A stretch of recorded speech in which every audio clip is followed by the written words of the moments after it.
Welcome back to the channel and welcome back to another edition of the Spurs Chat Podcast. Of course, we're here to talk about everything Tottenham Hotspur and, of course, preview the game, the huge game in the FA Cup fourth round at the Tottenham Hotspur Stadium this Friday. Spurs take on world champions, Premier League champions, of course, FA Cup holders, Manchester City. It's going to be a very difficult game, but of course we are all looking forward to it. Hopefully Spurs can progress to the next round. As per usual, I've got three very special guests to talk about this Manchester City game and of course how they're feeling right now as Spurs fans. Of course, we are live on YouTube, Facebook and X, so please do let us know how you're feeling as a Spurs fan right now and how you're feeling ahead of this City game on Friday. Back with us, we've got journalist Josh Hughes with us from the Daily Mail. Josh, how are you? Doing very well, thank you. It's been a good January, hasn't it? And looking forward to the game on Friday as well. It's kind of one of those games, I suppose, where if you're going to play City at some point, why not play them at home? But yeah, thanks once again for having me on, and hopefully we've got a bit more transfer news to talk about as well this window. I'm going to get it in the first 2 minutes. James Madison is back, and it just feels so good to say that. Of course, out injured since that Chelsea game. It's so good to have him back available. Lo Celso, I think we'll miss this one, but Madison back for Tottenham on Friday is absolutely huge news. We've got the voice of Spurs back with us, James Black, joining us from Thailand on his holidays. He's of course going to miss this one, but he's going to be back for the Brentford game at the Tottenham Hotspur Stadium. James, how are you? Yeah, good, mate. A little bit tired, a little bit hot, but yeah, can't complain, man. Really good. Looking forward to it. I'll be watching it. I got myself over to Bangkok so I can have good Wi-Fi, and it's 3 a.m. in the morning for me there watching it, so I've got to watch it from a hotel room. But yeah, I'm well up for it. I think it's the biggest game of the season, isn't it? So I'm really up for it, man. Well, big up to you, James. I know it's 2:30 in the morning there in Thailand, and we can hear some sort of croaking in the background. So sorry, great to have you with us. Bed bug. Also back with us, and it's been such a long time, is my partner in crime in South Korea, Jason Tranter from South Dorset Spurs. Jace, how are you? Chris, I'm good. Thanks ever so much for having me back. It's great to be back on the show, and I feel James's pain at doing something at like 2:30 in the morning because that was me in Korea trying to stay awake. So whilst he did that, but yeah, it's fantastic. What a group of fixtures we've got coming up. Really looking forward to it. Can't wait to be there on Friday, and obviously the Brentford game next week as well. So thanks, Chris. Thanks for having us on, mate. Well, you mentioned that, Jace. You remember those days a couple of years ago, pre-season in South Korea. I'm trying to do live podcasts. You're trying to fall asleep in the room. It was, a good laugh, Josh, let's start the show with you. How are you feeling as a Spurs fan right now? Of course, we've got this very difficult game coming up against City in the FA Cup fourth round. But the season so far, Spurs have done particularly well under Ange Postecoglou. Of course, we're in the fourth round of the FA Cup. We're fifth in the Premier League table right now. We're now only 8 points away from first place Liverpool. James Madison is back, as I've mentioned. Players are back. Van de Ven is back. Romero's back. Of course, they played in the Man United game. A couple of signings over the line so far, early January. How are you feeling right now? Yeah, really good. I think that we're looking at Man City as a game where perhaps in seasons gone by, we'd be looking at it with a bit of dread. But actually, I think everyone is in the same boat. It's pure excitement. It's why not play Man City? We're playing them at home. We like to beat them at home. For some reason, under 5 successive managers, they've all seemed to have Pep Guardiola's number. And I don't know how or why, but it always seems to happen. Of course, City will be looking to break that duck, score their first goal at the Tottenham Hotspur Stadium. But, we go into that with Van de Ven now having had a game under his belt. Romero's had a game under his belt. Werner and Dragusin, although Dragusin has only played about, 10 minutes, if that. Werner certainly having a game under his belt. Chance for 2 of those players who obviously we all want to see succeed at the club, make their home debuts. I'd be quite surprised if Madison starts the game, given how long he's been out, but to have him back in and around the first team, on a match day, whether he's starting or whether he's on the bench, is a massive, massive confidence boost for everyone, for the fans, for the players, for Ange Postecoglou. So, yeah, I think everything is going pretty well at the minute. And I think to just add to that, seeing how well Ash Phillips has done at Plymouth Argyle in his first couple of games, and Divine impressing and getting an assist as well on debut at Home Park. It's just a really good position to be in, where, you know, we've been critical of loans in the past and we've had loans not really work out, but we seem to be just getting everything right at the minute. And so, yeah, I think going into this game where it looks like Erling Haaland may still be out, it could be one of those where they surprise us and he's somehow in the squad. But, you know, I mean, are we really going to be hooked on Kevin De Bruyne the whole time? I mean, yeah, he's back from injury, but, you know, we've got several key players back now. So, yeah, I think the feeling is just really positive. Josh, talking about the January transfer window, of course, Spurs got a couple of deals done early. What are you expecting from now until 11 p.m. on the 1st of Feb? Do you think the Antonio Nusa deal will get over the line? Absolutely, yeah. Just something on that, really. There's a lot of people wanting updates. Spurs are, as far as I understand, very much still in pole position. And these reports of a sort of Newcastle hijack, from what I've been led to believe, are quite premature. There's nothing really in that. There's a lot of things that need to be done from Newcastle perspective in terms of player outgoings before they can do anything. Spurs have always been confident of getting this deal done, and it's always been the case of whether a deal is agreed or signed now or in the summer. Spurs believe they'll get this deal done, and he would not be playing for Spurs until next season anyway. So it's one of those I fully expect it to be done. I think it was literally just a case of ironing out all of the last little details. The player wants the move, the club wants the player. Personal terms were never going to be an issue here.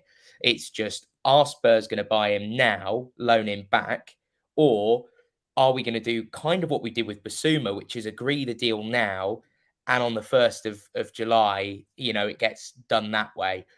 Either way, there's no real risk of this deal going under. And I think that the Dragusin deal with Bayern Munich just shows that we should all have a little bit of faith in the club getting these deals done, because they've got a pretty good track record in recent windows of getting their key players. So, yeah, that's all well and good.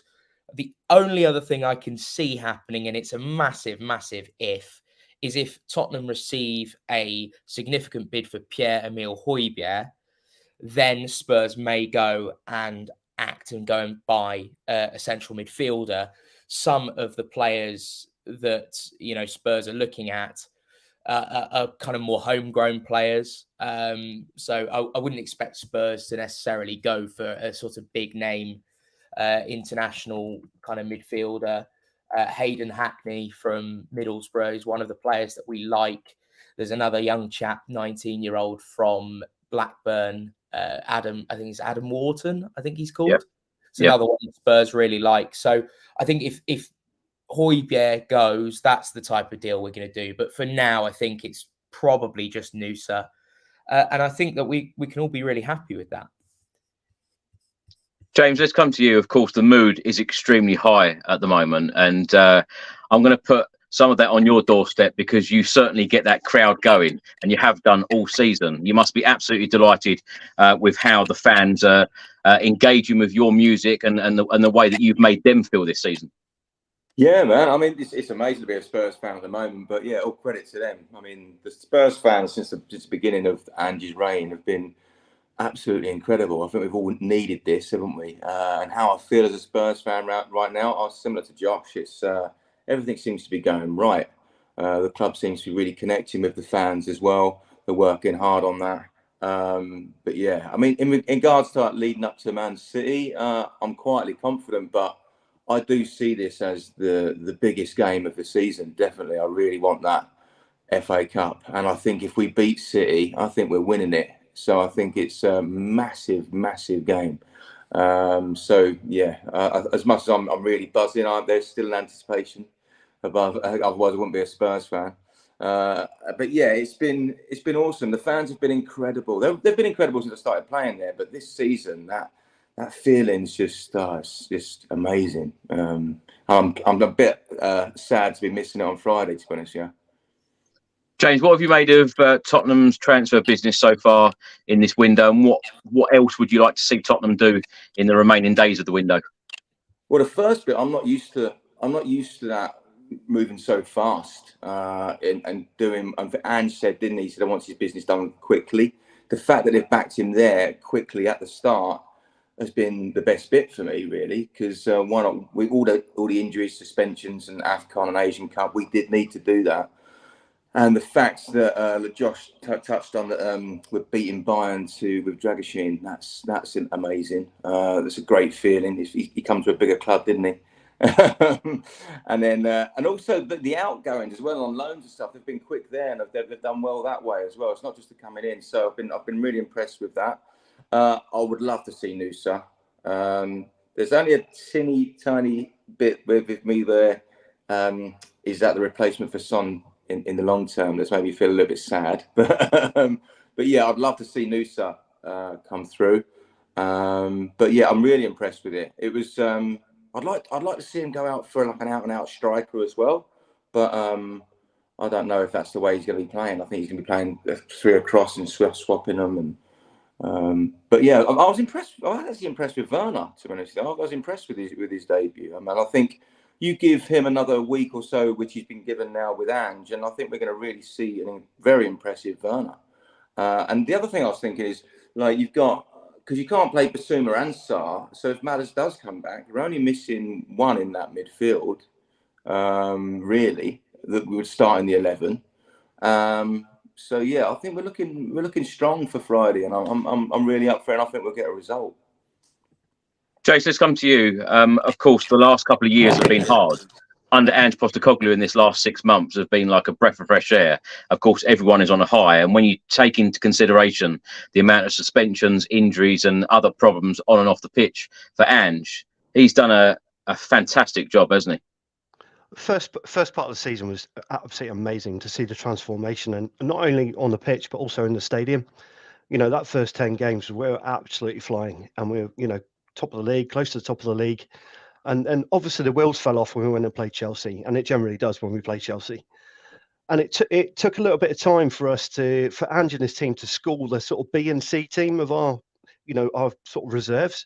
When we had so many people out, he needed to get his point across to so many different people to try and bring him in and work to the same ethos. And I think the important thing is that he's managed to do that, and we've managed to do a bit of a regain on our position and stay in the mix. The other important thing, I saw a stat the other day where it said that I think we're about top 3 of throwing points away from the leads, and that was that 2-1 scenario that we went through for a long period where we go 1-0 up, we think, yeah, we're okay, we're going to consolidate, and then we just throw it away, mostly through defensive errors. But one of those people that you could probably attribute to those errors is now gone. He's gone abroad. So I don't think we've got that excuse anymore. And what we have got going forward, especially at the end of January and going into February, our squad as a whole, our bench is starting to look pretty tasty, to be honest with you. As soon as we get that VDV, Romero, Udogi and Pelro in the defence and the midfield sorted, we've got people that can come on at 75, 80 minutes that could potentially change the game if we need to. And that's what we've been lacking over the last few weeks. So this period is particularly, it's going to be the sharp end where we need to be good, and everyone's coming back at this period. So I'm really happy. Also, Ange talked about the stadium and being a nightclub. We're all happy it's like that because we love to see that at the end of a game where the South Stand is absolutely rocking on the back. And James must see it as people file out into the concourses, and he's there and he's bringing them back up again. And, it's absolutely fantastic. And I personally can't wait. That atmosphere on Friday is going to be something special. And it generally is for all the games now. And if it's a little bit quiet in the stadium after the game, you've got the people that gather in the South Stand along the big bar and along the concourses, and they're bouncing. So that's what we want to see. And it's great to have it back because we went through so many bad periods with the previous regimes under Conte. It was dull. Everyone just wanted to get out of the stadium and didn't want to be there. But it's totally different now. It's fantastic. Well, what I would love to see is Spurs go all the way to Wembley and James release an FA Cup final song. Wouldn't that be nice? Josh, let's come to you. I just wanted to ask you all what the FA Cup means to you. Josh, I know you're one of the you're the youngest panelist this evening. You know, what does the FA Cup mean to you? Because a lot of young people, they go on about top four all the time, and it's normally the older people who say, "Oh, the FA Cup is really important." Now, Spurs last won the FA Cup in 1991, which is an absolutely ridiculous stat. I know you weren't even born. We won it for a record time, 8th time. Chelsea have now won 8. Liverpool have now won 8. Manchester United have now won 12. Arsenal are now front runners. They have won 14. Are you surprised that Spurs haven't lifted this trophy in such a long time? And what does the competition and the trophy mean to you personally? I'm not surprised that Spurs haven't won it for such a long time because, let's face it, beyond winning the FA Cup in 91, from what I'm told, the 90s were pretty crap for Spurs and the early 2000s were pretty crap as well. Then you've also seen Pochettino come out and say basically the objective for Daniel Levy was top four so we could get the stadium and all of these things. And, you know, until now, I've struggled to see where this board, you know, shows huge ambition to win these things. And then, of course, you've got luck. You know, Nemanja Matic is never going to score a goal like that as he did in the semi-final again in his career. And we seem to just be on the end of, you know, and Man United as well. You know, we just seem to be on the end of some unlucky results and, you know, little moments here and there that have stopped us from doing it. But, you know, for me, it means everything because there are few domestic cup competitions, or there are few cup competitions in world football for me that have the same level of romance as this competition. You can compare to the Coppa del Rey or to the Coppa Italia if you want, but nothing comes close. It's every team, you know, as the song goes, you know, every team that's in the country, they get their chance to play, right? And you get teams that have played months worth of, you know, qualification rounds just to get into the first round. We had Horsham playing at Barnsley. I mean, that's bonkers to me, right? And my local club, Maidstone United, you know, are in the fourth round and they're playing Ipswich. And it's a shame that they don't have a better draw.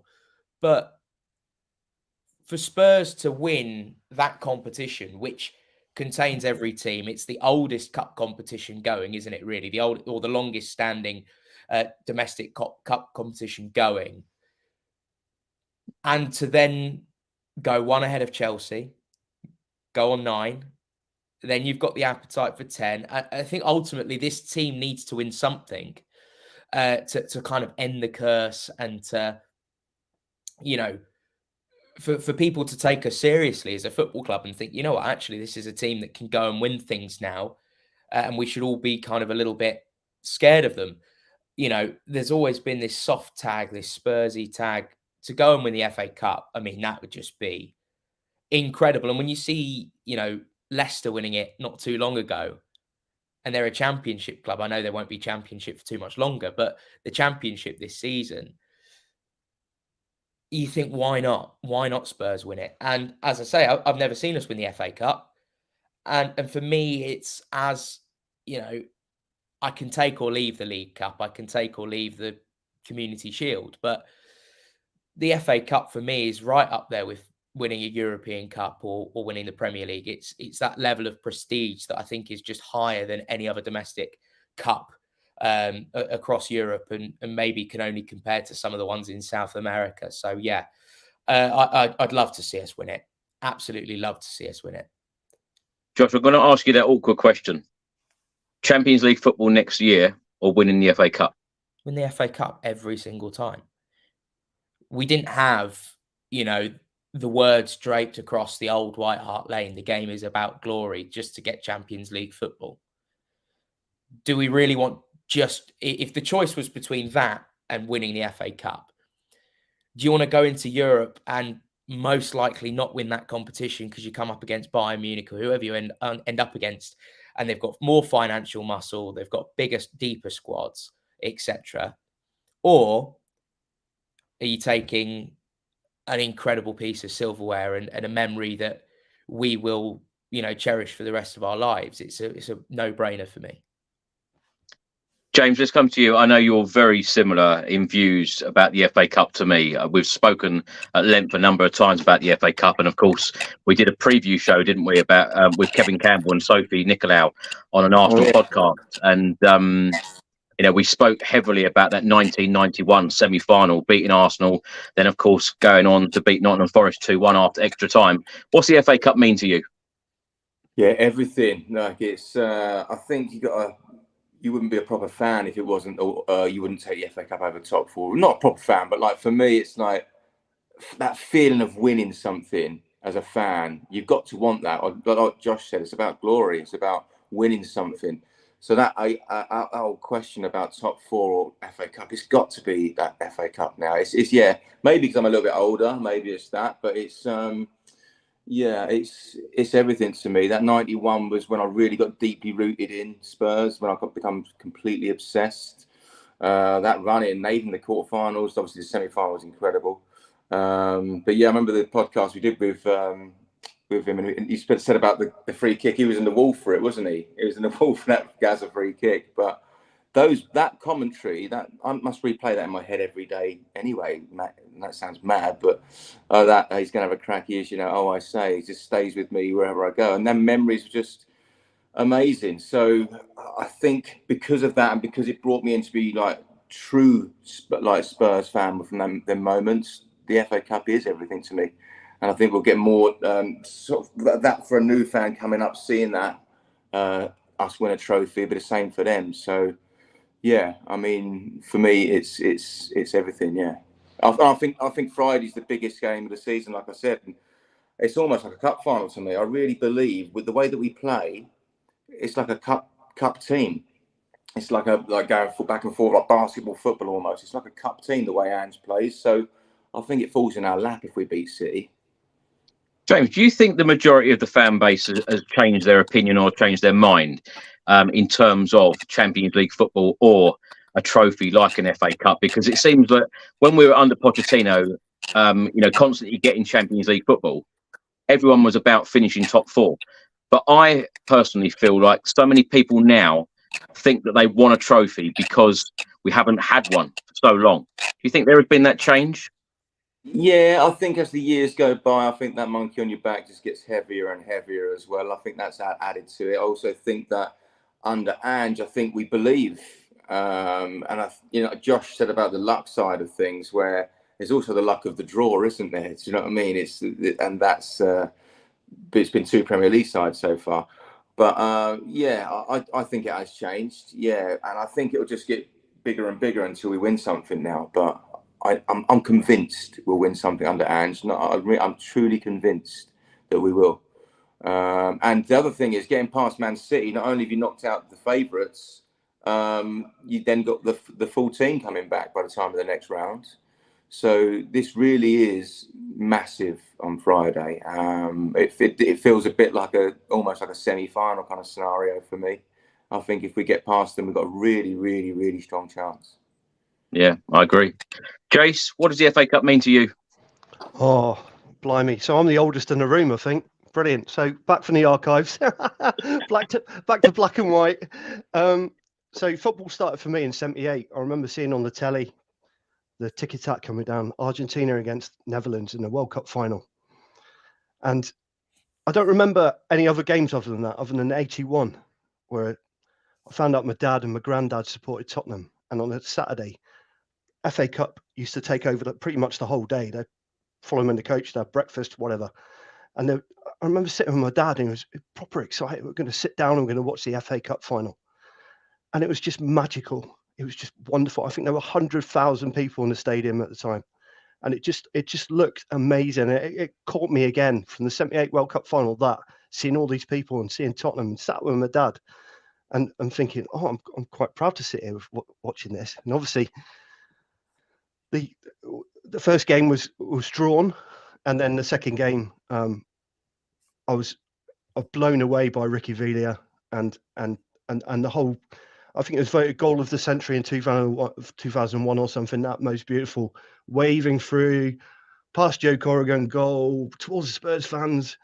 Magic. That's what captures a kid. That's why you get involved in football, like loving football. And I thought for the next couple of years, we've got another FA Cup the next year, and then we've got the UEFA Cup. And all my mates are supporting Man United and Liverpool, and I'm thinking, I've bagged a team here that's going to win loads of trophies. Of course, it all stopped. It didn't really happen because Liverpool during the 80s and that were pretty much our nemesis. And every time we played them, we pretty much lose. We go ahead like we did, just run about the Christmas period and then lose because they had some fantastic players like Ian Rush. So we could have bagged quite a few trophies in the 80s leading up to the 91, and obviously the 87 we messed up and threw that away against Coventry. But it's some of the teams that you don't expect, like Portsmouth and Wigan, and you think, how have they got over the line? There's a certain amount of luck, and you need that luck in a competition like this, one of the greatest competitions in the world. You need a bit of luck, and we've been in about 6 or 7 semi-finals, I think. We've been the nearly men for so many years, and Josh and James and the rest of you would have experienced what we'd have experienced in the early 80s of this hedonistic period of loads of trophies and just absolute success. And that's why we hold people like Graham Roberts and Glenn Hoddle and Maxi Miller in such reverence, because they are our trophy winners. They're pretty rare after that. We've got the League Cup and we've got the 91, obviously, with Gaza. But obviously, Gaza played a very small part in the final on that day. So my biggest regret as a Spurs fan, and, I only came to the table as a live Spurs fan in about 89. And then I was away in Germany with the forces, so I didn't get a chance to get over and get tickets and all the rest of it. So the one time I did have a chance in 2008, stood on Wembley Way, and the guy never turned up with the tickets. So that was my opportunity to get to see Tottenham lift the trophy.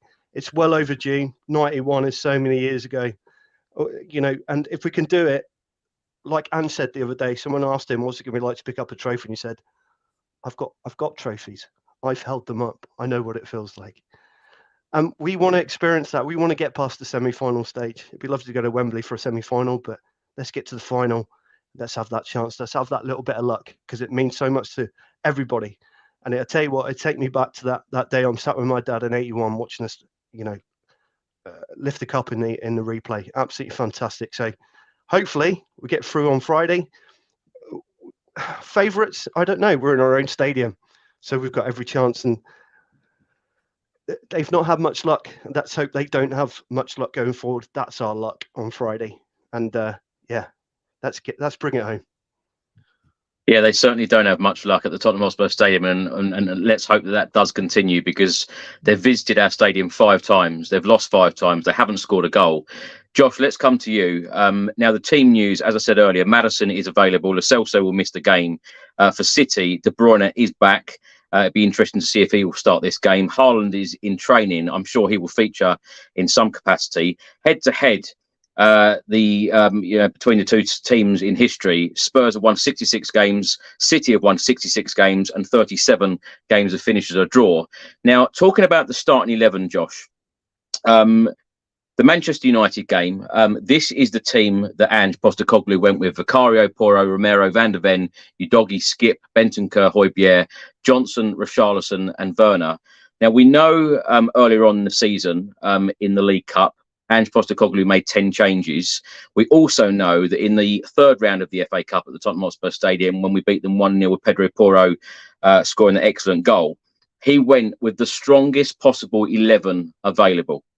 I think that with Manchester City coming to Tottenham on Friday, he has absolutely no choice but to go with the strongest possible 11 again. And hopefully he will go with the strongest possible 11 in every single round that we are in this season. Josh, with this team that we've got on screen now, with James Madison back, how different do you think the starting 11 will be on Friday? To be honest, I think that the only change I can see happening is Brennan Johnson out and Kulusevski in, provided he's, recovered from his illness. That's the only change. I don't see Madison starting. If Madison starts, I'd be shocked. I know he's had minutes on the training ground, you know, with his boots on and stuff. But to go into a game like this, is it worth taking that risk? Maybe. But I think actually to have that player come off the bench is probably a slightly better option. I know you look at that midfield and you probably think, it's definitely not our strongest midfield, and I agree. But I certainly don't think they did a bad job at Old Trafford. And I think you're right. I think Ange has to play the strongest possible team. Because you're going to play the favourites for the FA Cup. You're at home. You're never going to have a better chance of beating them in this competition, frankly. Of course, De Bruyne is going to start. Of course, De Bruyne is, Kevin De Bruyne. He's one of the greatest players the Premier League has ever seen. He's one of the greatest players I've ever seen and probably will ever see in my lifetime. But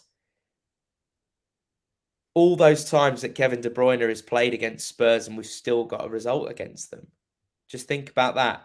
So, look, we're going to have to go strong. There's no choice. Kulusevski for Johnson is the only one I can see. And it's nothing to do with, Brennan Johnson not playing particularly well at Old Trafford and the kind of vitriol, which I think is absolutely disgusting towards him, but more Kulusevski's record against City. He's a big game player. When you've got a fully fit team, he normally plays those games. And that's the way I think of it, really. It's nothing to do with form. It's more just a bit of experience that Kulusevski has in these games. So, Josh, you don't think that Maddison will start? I would be very, very surprised. But after the Bentancur return, I don't think anything is a surprise with Ange Postecoglou. And I definitely believe wholeheartedly that his recovery, or Madison's recovery, is a lot further ahead than the media and the pictures and the kind of posts today saying he's back in training would make you think. I think he's actually been on the grass for a lot longer than that. So, he may well be ready, but having that match fitness at the very, very highest level is very different to just being back on the grass with your teammates. James, let's come to you. Let's have a look at the team again. What changes do you think that Ange Postecoglou will make ahead of this Manchester City game in the FA Cup? I think he does. I think he will start Maddison.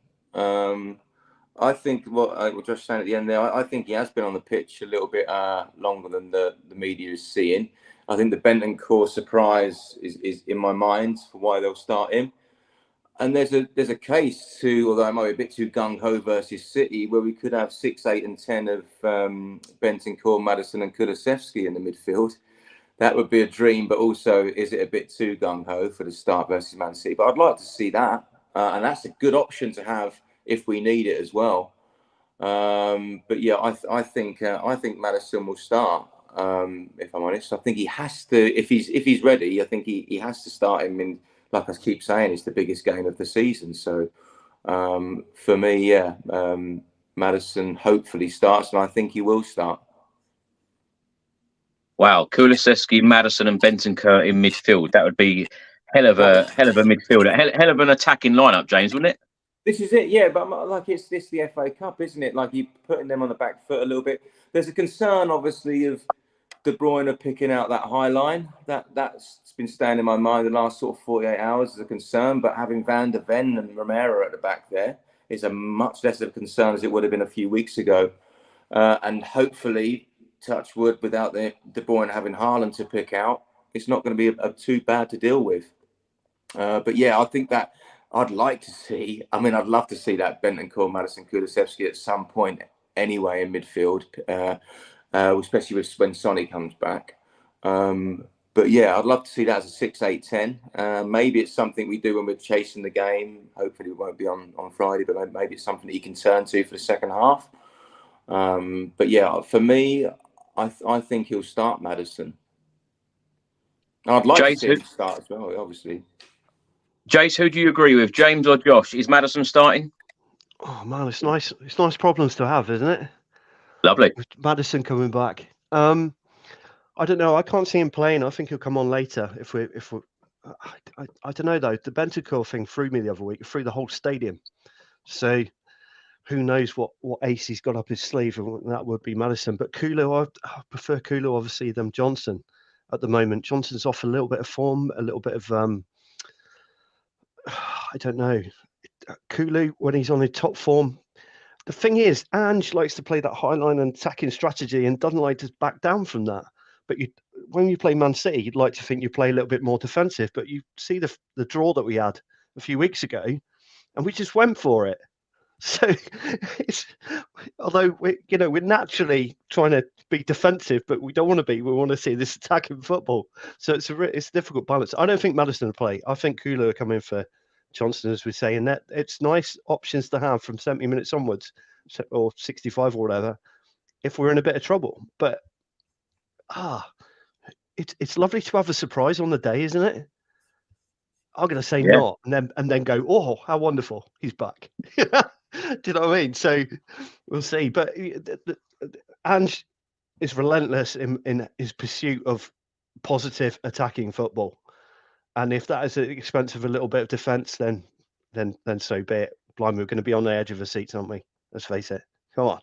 It's going to be a fantastic game. Josh, let's come to you. Let's talk a little bit about James Maddison, because this is a very exciting return, of course, for this massive game. He's played 11 matches for us so far this season, 3 goals, 5 assists. His last appearance in a Tottenham Hotspur shirt was, of course, that game against Chelsea at the Tottenham Hotspur Stadium in that 4-1 defeat, and that was back on the 6th of November.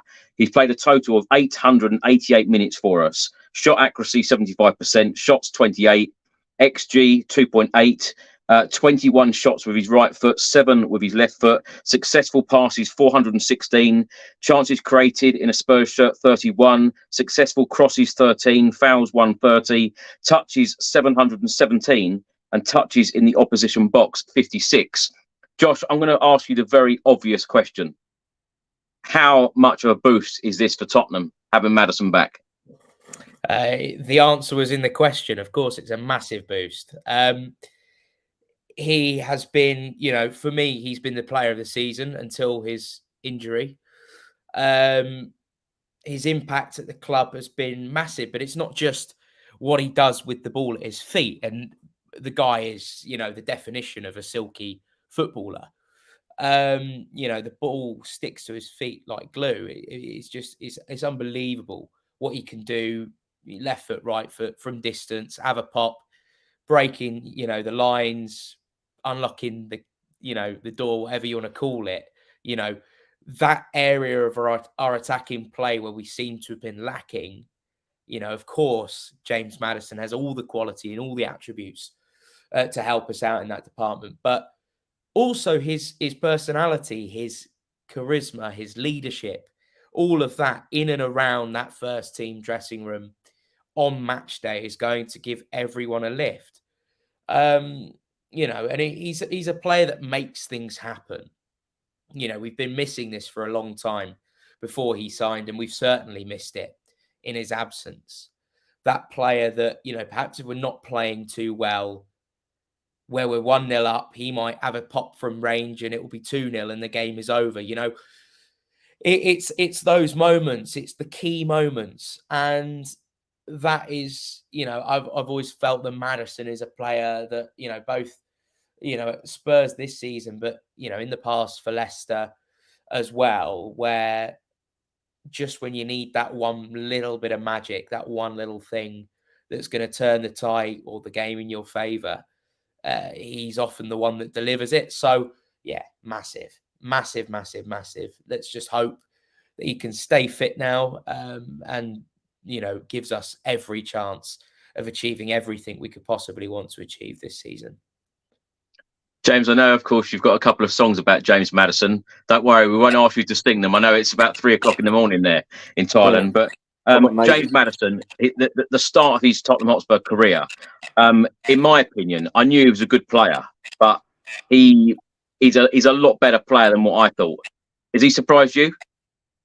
He has surprised me, yeah, but I do think that watching him at Leicester, like that thing sticks in my mind about born to play for Spurs, that sort of character. Yeah, he has surprised me a little bit, I must admit. But they're the words of your song. You what? They're the words of your song. Yeah, I know. Yeah. But he is, though, isn't he? The way that he plays, it is that what we need. That kind of the Hoddle, the Gascoigne, that playmaker, the Ginolas that we've been missing and craving for so long. Opening up a defence, but yeah, I mean, also the dead ball situations, we've been needing someone of real quality as well. Yeah. So yeah, I mean, for me.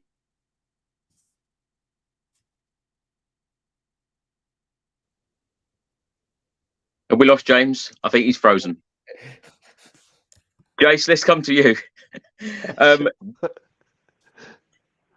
Oh, is he back? No, he's not. No, Jace, let's come to you.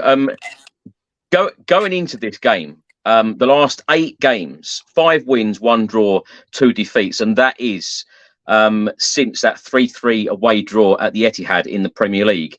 How different do you think this game is going to be to the game that we saw at the Etihad? We've got to remember it's a cup game, so cup games are quite unique, I think, in their own right. I think we have to take our Premier League head off and put it on to this is special. This is a one-off potentially. We haven't got replay, have we? Is there a replay in this round? Yeah. Okay, so it's unique in that respect as well. So I think we have to take that off, but we have to look at our previous history with Man City. All the way back through the years, they've always been cracking games, lots of goals. And in recent history, the goals at our stadium have potentially been on our side. So the history tells us we've got a chance to go out there and beat Man City on our own turf. They're always classics. Classics. You look at the Champions League stuff. When VAR came to save us, when Sterling must have put the ball in about 8 times, and so I think it's going to be an exciting game, and everyone outside of Tottenham and Man City, the neutral, this is the game they want to watch.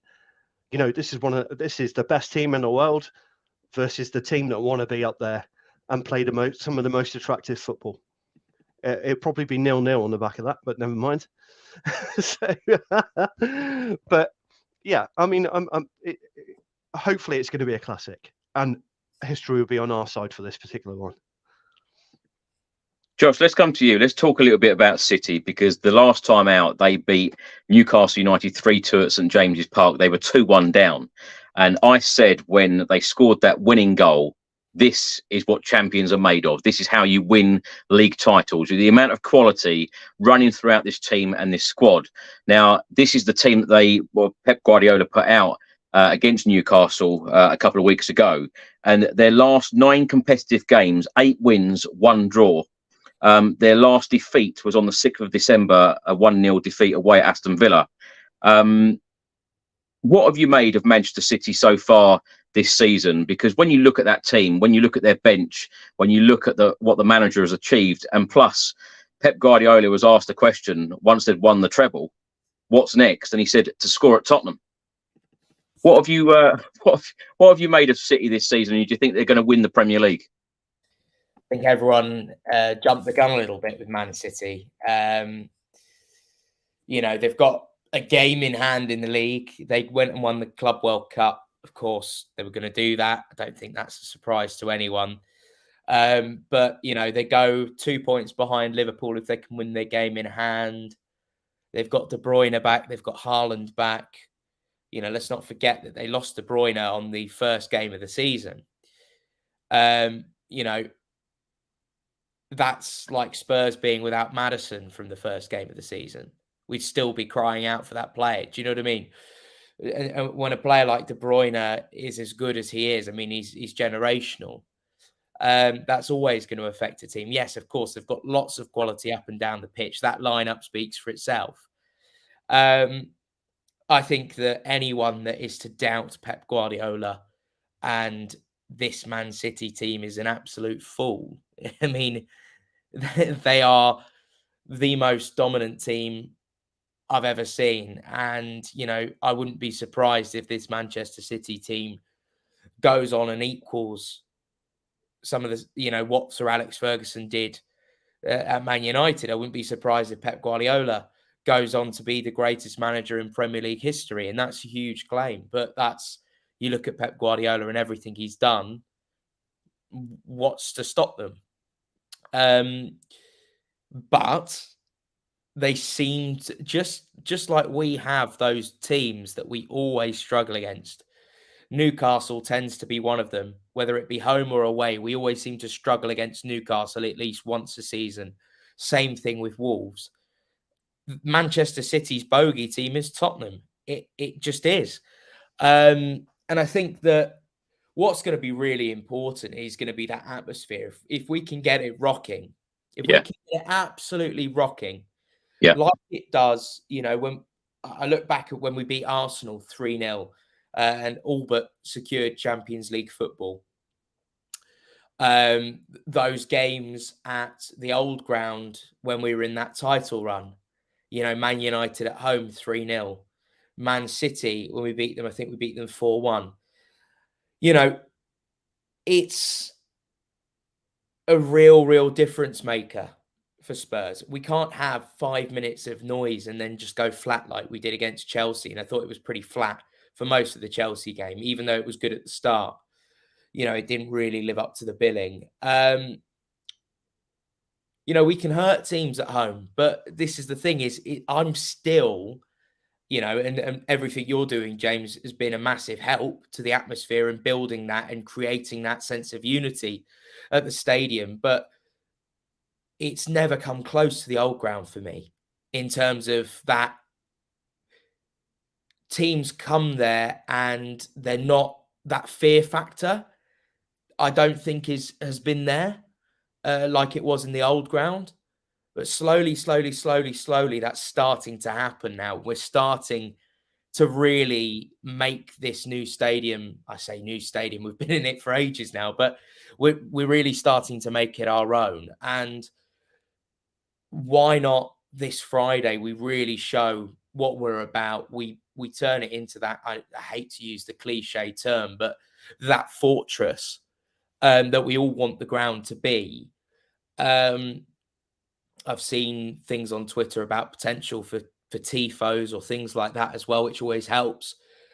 But, this is the biggest game of our season by a mile, and not because we're going to go and win the FA Cup or not going to win the FA Cup or any of that. It's because Ange Postecoglou and these players have proven that they are a serious team. They are a very serious team and they're capable of beating anyone on their day.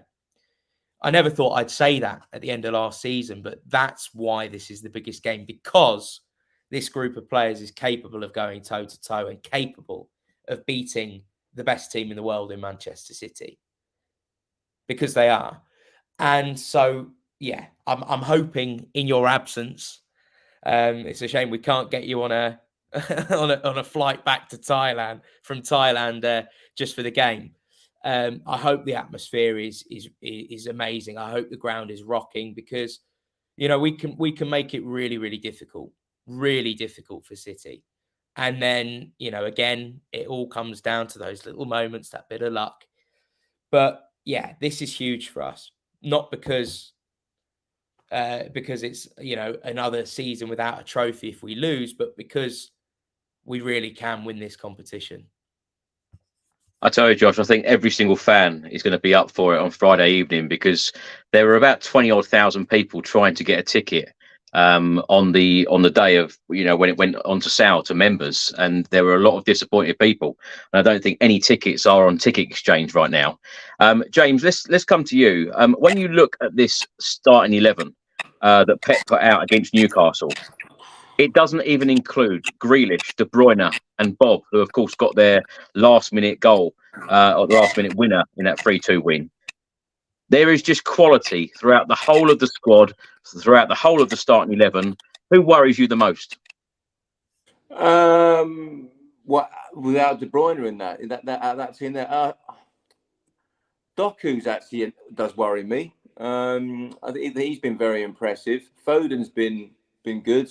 You can go through the whole team. Rodri, fantastic. Alvarez in Haaland's absence is definitely a dip there. Not so concerned for him. Hope this doesn't turn into a meme.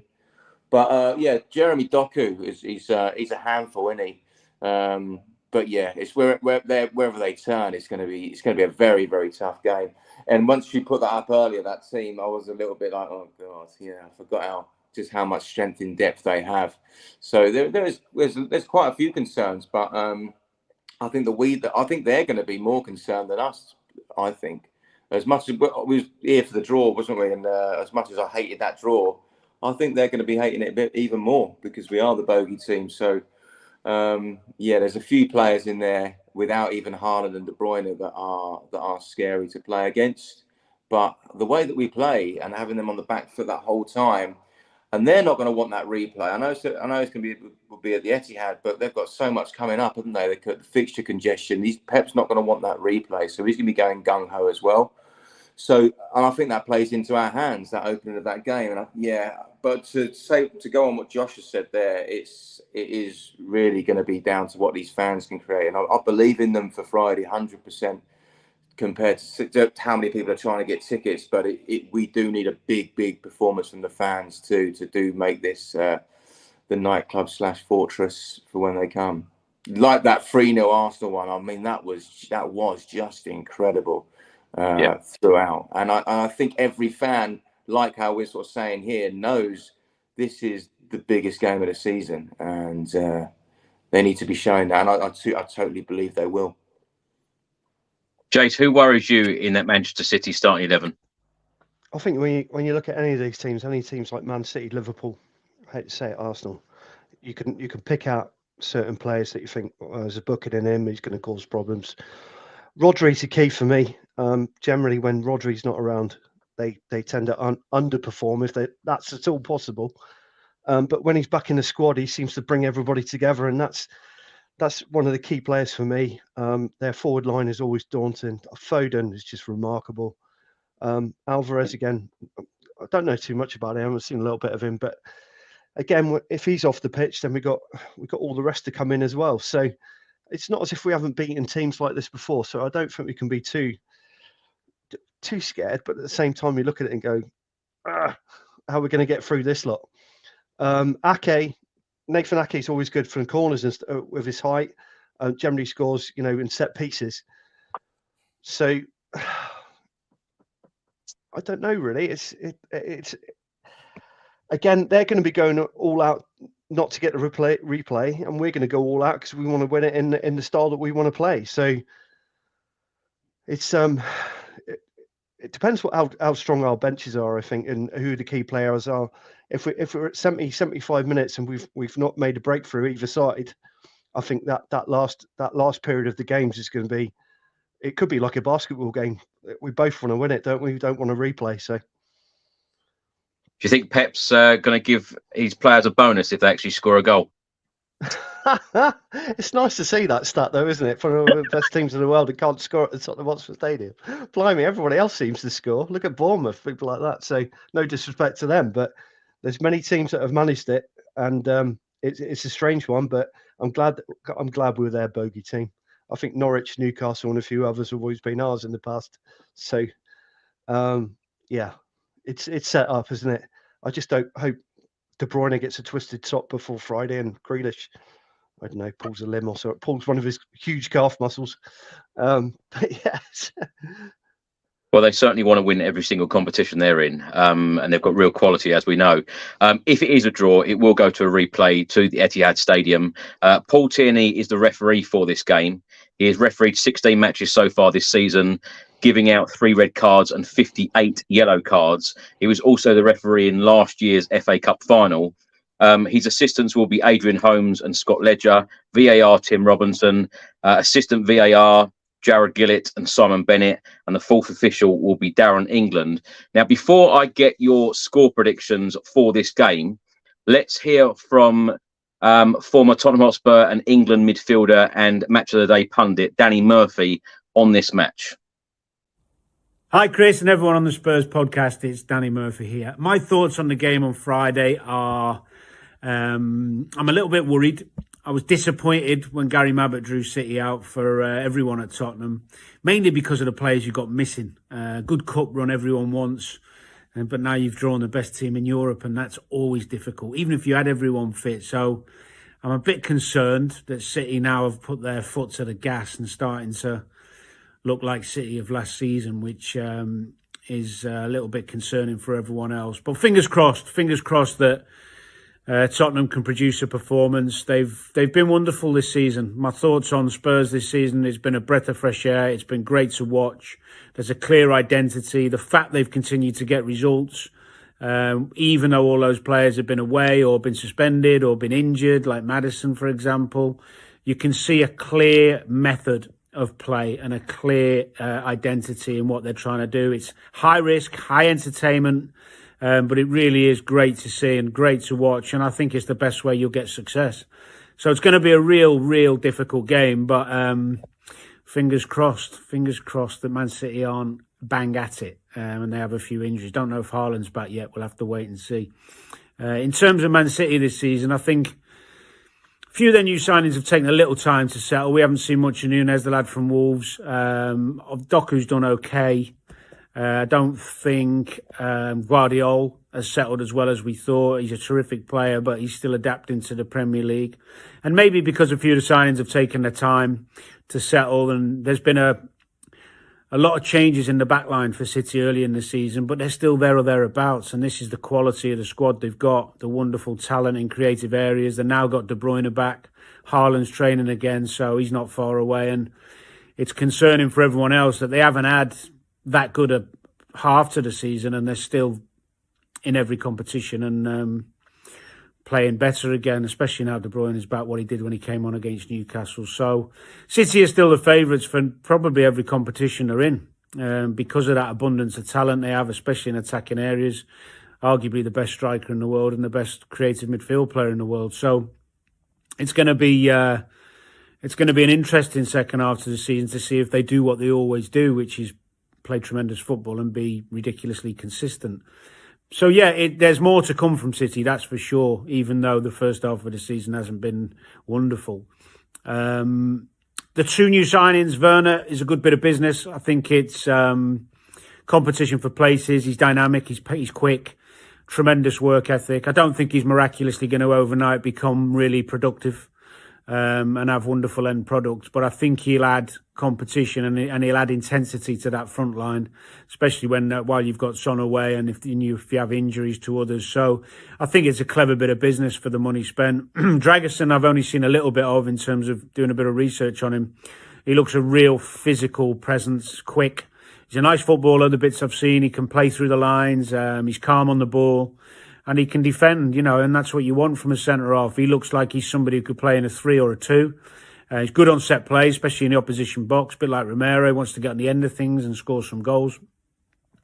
So he's a really good addition to the squad and desperately needed, really, with the inconsistency or the lack of discipline from Romero, of course. Nice for everyone to have Van der Ven back, but that competition for places at centre-back now gives them the option of playing a 3. Although Ben Davies and Emerson Royal have done well.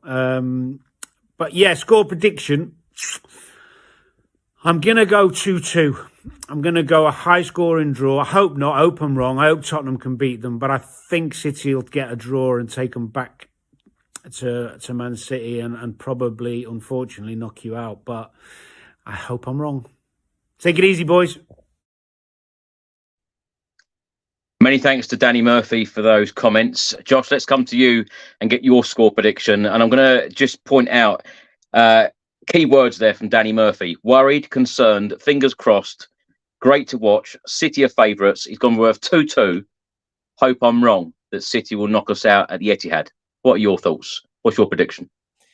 Oh, I've heard it all before. Nothing changes. It's Man City. I mean, everyone is going to beat us with a stick. Everyone's going to say this because it's City. Fine. I think we're going to beat them 1-0. Everyone thinks high scoring. I think it's going to be another 1-0 at home, FA Cup, but also another 1-0 against City. Well, Nuno did it against Pep, so Ange should be able to do it, yeah? 100%. Conte did it as well, so...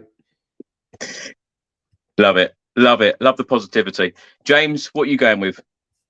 I reckon 2-1 Tottenham, last minute winner for Madison. That's what I'm going for. Yeah. Do you know, I'm going to go. I don't think it's going to be super high scoring either. I think it. The problem I've got is having no Son. Son versus Man City has been amazing through the years, isn't it? So, but yeah, I think it's going to be obviously extremely tight throughout, and a lot of chances. But yeah, 2-1 last minute winner, Madison. Jace, what are you going to go with? Oh, Spirit of 81 replay 3-2 Tottenham. I agree. They will score. They will score. But I'm gonna go for that. Why not? Yeah, I completely agree with you, Jace. 3-2 Spurs. Perhaps a Timo Werner winner. Knee slide over it in by the south stand. That will do. Yeah, confident. Happy days. Yeah, let's go for it. Surely, let me just ask you all the final question. Surely, if we do beat Manchester City, surely we've got to go on and lift this trophy, Josh.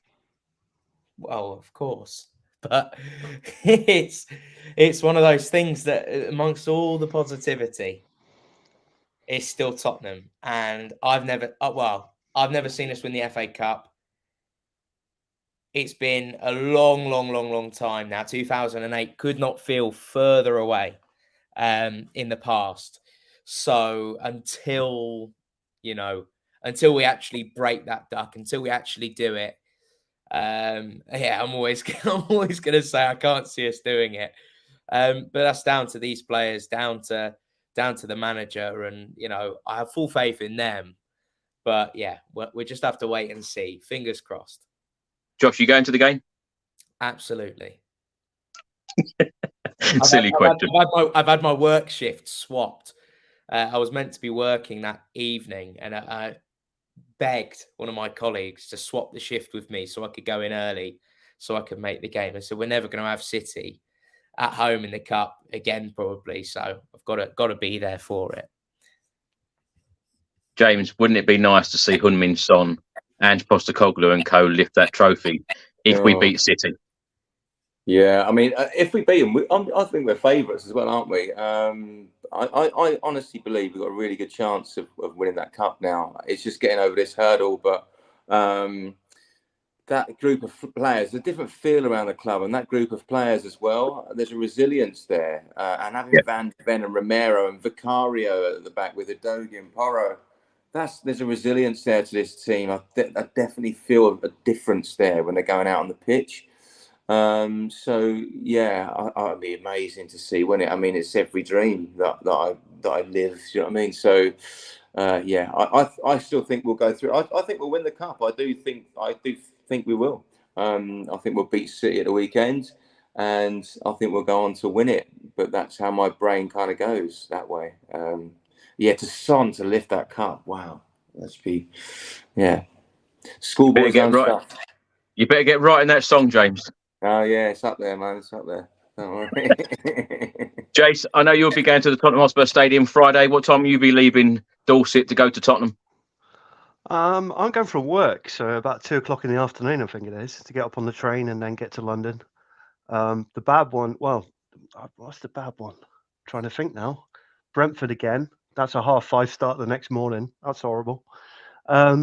But yeah, no, it can be early starts. I hate the lunchtime ones. That could be about 5:30, 6 o'clock in the morning when we get in the minibus for the lunchtime kickoff. So that's a bit of a trek. But yeah, I'll be there Friday. I'm in a different seat this time. I'm in the south stand, so I'm going to experience some of the atmosphere down there for a change rather than being up in the north. So that'd be good. Sat down that end. Josh, I've just got one very, very final question for you, because I know we spoke a little bit about transfers at the start of the show. Do you have any other update on any incomings or outgoings from now until the end of the window? Can you see any other movement? Perhaps Bryan Hill going out on loan, or any other thing coming up? Yeah, Bryan Hill is one that could happen, might happen. Yeah, I mean, it's up in the air, really. I think that, again, I can see him going back to Spain. That's probably the likely thing. I think that's a mistake if we're not going to bring another player in. Personally, I think it's good to have as much depth as possible. We've seen, what it's like getting down to bare bones. I don't want to see us in that situation again. Other than that, Jude Soonsup-Bell and Alfie Whiteman, two players that could well get loans. I think certainly the former has been superb for the under-23, has been superb for, for us this season. He's been in amongst the goals. He's been creating chances. He's a player that clearly, there is a pathway to first team football there, but it's a case of, we've just got to get him out and getting those minutes. I could see a League One club probably at this stage. I would like to see a Championship club, but you just don't know at this point.